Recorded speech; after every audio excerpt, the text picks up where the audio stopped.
Naka Binta Jongpi. For you. Ngalong Umau. I am a stone. Ngan Kren. I won't speak. Ngan Snow. I won't hear. Ngan Ki. I won't move. Ngan Shu Berkat. I will only think.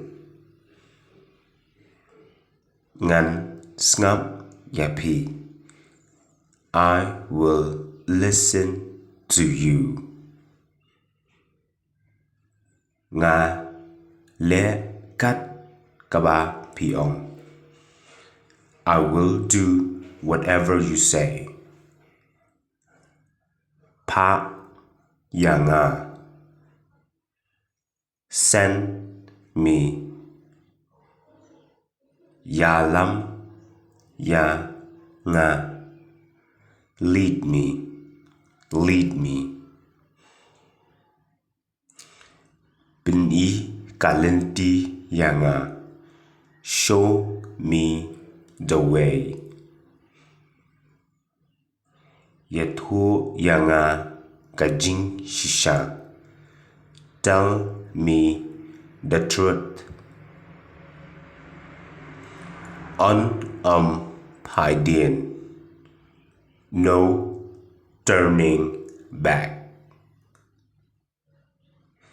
Nga La Kut Jingmut. I have decided.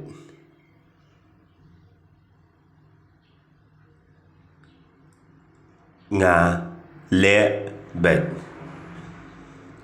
I will do it. Pidan Lang Bat Nga. Are you with me? Sa Bat Nga. Stay with me.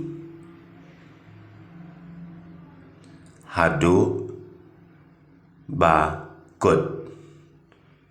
Till the end. Hado Ba Kut. Till the end.